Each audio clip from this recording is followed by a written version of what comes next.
Assalamualaikum warahmatullahi wabarakatuh. Kali ini kita akan mempelajari mengenai indeks harga pada mata pelajaran ekonomi.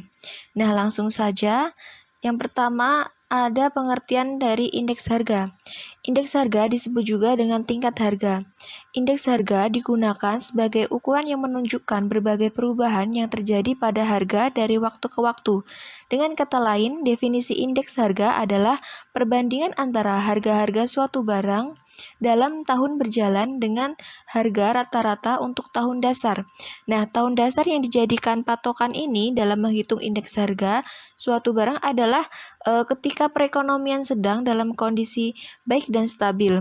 Artinya, tingkat inflasi atau rate of inflation-nya itu rendah. Maka, indeks harga ini menjadi tolak ukur dalam penentuan harga maupun keberlangsungan ekonomi suatu negara. Sebagai contoh, 10 tahun lalu harga beras kualitas sedang per liternya itu sebesar Rp6.000. Namun saat ini dengan takaran dan kualitas yang sama, harga jual beras menjadi Rp12.000. Nah, karena harga barang dan jasa yang terus mengalami fluktuasi naik turun ini, maka diperlukan indeks harga sebagai perbandingan variabel dalam kurun waktu yang berbeda. Di Indonesia sendiri, indeks harga adalah ditetapkan oleh BPS. Lembaga statistik tersebut memeringkat harga barang dan jasa diberi bobot berdasarkan tingkat keutamaannya. Barang dan jasa yang dianggap paling penting diberi bobot yang lebih besar.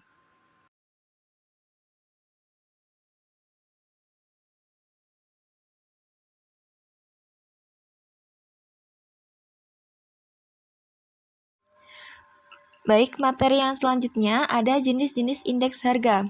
Yang pertama ada indeks harga konsumen atau IHK. IHK akan menunjukkan perubahan-perubahan harga pada barang eceran di pasaran yang dikonsumsi oleh konsumen dalam jangka waktu tertentu. Angka IHK akan menunjukkan perbandingan harga barang atau jasa yang dibeli oleh konsumen. Lalu yang kedua ada indeks harga produsen atau IHP. Indeks harga yang menunjukkan perbandingan ataupun perubahan harga barang atau jasa yang dibeli oleh produsen. Barang yang biasa dibeli oleh produsen ialah bahan mentah atau bahan setengah jadi. Yang ketiga ada indeks harga implisit. Indeks harga implisit sebagai metode pembanding yang membandingkan antara pertumbuhan ekonomi dalam kajian nominal serta pertumbuhan ekonomi yang bersifat real. Untuk perhitungan indeks yang satu ini, dasarnya adalah perhitungan dengan melibatkan seluruh kapasitas barang yang akan mengalami produksi. Yang keempat, ada indeks harga perdagangan besar atau IHPB. Harga indeks menggambarkan besaran perubahan harga pada tingkat harga perdagangan besar atau skala grosir dari komoditas-komoditas yang diperdagangkan di suatu negara maupun daerah. Komoditas tersebut dapat berupa produksi dalam negeri, produk ekspor, dan komoditas yang berasal dari impor. Jenis indeks harga yang kelima ada indeks harga petani. Indeks harga petani mencakup indeks harga yang diterima dan dibayar oleh petani. Perhitungan ini berkaitan mulai dari biaya produksi pertanian, pajak, konsumsi rumah tangga, hingga upah. Lalu, yang terakhir ada indeks harga saham. Indeks harga saham adalah indikator yang menunjukkan perubahan harga saham di pasar modal dalam suatu periode.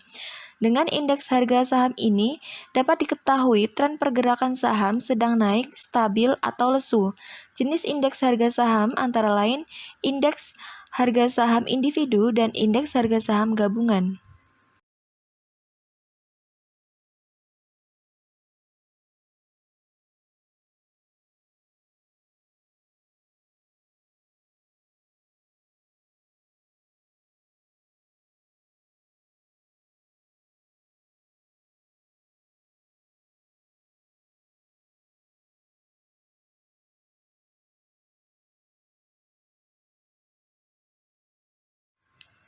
Materi yang selanjutnya ada tujuan, peranan, fungsi, dan karakteristik indeks harga.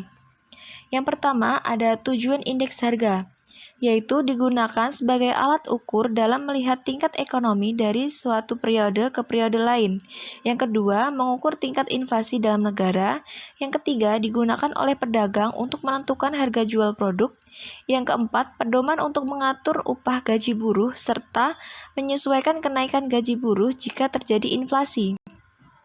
Tujuan indeks harga yang terakhir ada pedoman dalam pengambilan keputusan maupun kebijakan yang dilakukan oleh pelaku usaha ataupun pemerintah. Yang selanjutnya ada peranan indeks harga dalam ekonomi. Yang pertama, sebagai petunjuk untuk standar dari suatu keadaan ekonomi. Yang kedua, ada indeks harga berperan sebagai deflator. Yang ketiga, indeks harga berperan sebagai acuan untuk membeli berbagai macam barang. Yang ketiga, terdapat indeks harga konsumsi berperan sebagai acuan untuk menentukan gaji buruh saat terjadi inflasi. Yang selanjutnya ada fungsi indeks harga. Indeks harga berfungsi sebagai dasar dari pembuatan kebijakan ekonomi negara, misalnya seperti kebijakan fiskal dan kebijakan moneter. Lalu fungsi yang kedua sebagai pedoman untuk mengukur suatu efisiensi dalam pembelian berbagai jenis barang. Yang ketiga digunakan untuk pedoman kebijakan harga. Yang keempat sebagai acuan untuk menentukan jumlah persediaan atau stok suatu barang. Yang terakhir berguna untuk membantu dalam pertimbangan kegiatan jual beli saham. Lalu yang terakhir ada karakteristik indeks harga. Yang pertama, indeks harga dipergunakan untuk membandingkan standar harga dari waktu ke waktu. Yang kedua, indeks harga ditetapkan berdasarkan hal yang relevan. Yang ketiga, indeks harga ditetapkan oleh sampel bukan dari populasi. Yang keempat, perhitungan indeks harga dapat dilakukan berdasarkan waktu dengan kondisi ekonomi yang stabil. Dan karakteristik indeks harga yang terakhir ada perhitungan indeks harga yang dilakukan dengan menggunakan metode yang sesuai dan tepat.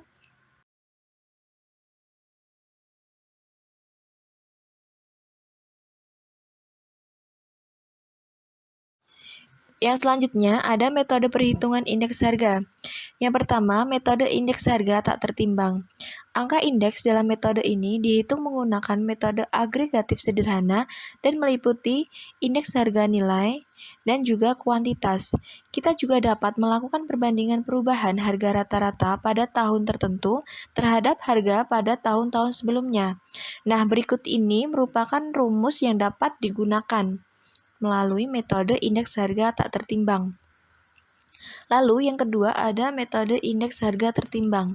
Metode perhitungan indeks harga tertimbang dapat dilakukan dengan menggunakan 3 metode yang berbeda, yakni metode Least Payers, metode Pasche, dan metode Marshall-Edwards.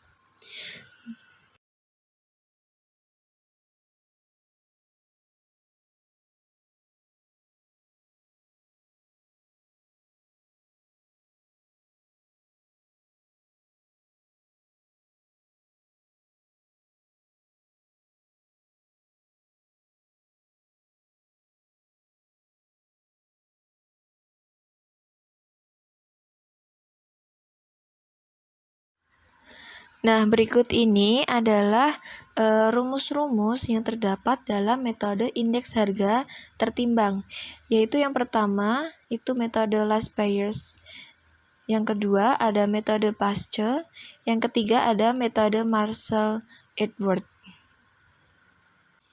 Yang pertama ada metode Least Payers. Cara yang satu ini adalah dengan mengalihkan terlebih dahulu harga barang dengan kuantitatif pada tiap tahunnya. Setelah itu hasilnya dijumlahkan, lalu mendapatkan hasil angkanya, maka dibagi serta dikali dengan kuantitas pada tahun dasar. Setelah diketahui angkanya, maka dikalikan dengan 100. Nah, sedangkan yang metode kedua ada metode Pasche, yaitu untuk rumus yang satu ini cukup sederhana dengan menggunakan faktor penimbang kuantitas pada tahun dasar sebagai acuan dalam proses perhitungannya. Setelah mengetahui hasil angkanya, maka langkah selanjutnya adalah dengan mengalihkannya dengan angka 100. Berikut ini rumus yang dapat digunakan. Lalu yang terakhir, yang ketiga itu ada Marshall-Edwards. Sementara metode Marshall-Edwards ini dilakukan dengan menjumlahkan atau menggabungkan jumlah tahun dasar dengan jumlah tahun berjalan. Setelah itu dikalikan dengan harga pada tahun dasar atau pada tahun berjalan. Lalu langkah terakhir dikalikan dengan 100. Berikut ini merupakan rumus yang dapat digunakan.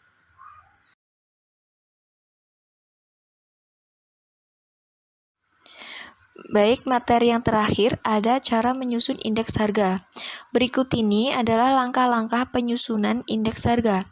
Yang pertama, merumuskan tujuan untuk menyusun angka indeks seperti apa yang akan diukur, metode pengukurannya, hingga tujuan pengukuran dilakukan. Yang kedua, membutuhkan sumber dan syarat perbandingan data. Yang ketiga, yaitu dengan memilih periode atau tahun dasar. Dan yang keempat, yang terakhir, itu memilih timbangan dengan memperhatikan faktor kuantitasnya. Cukup sekian penjelasan materi dari saya. Apabila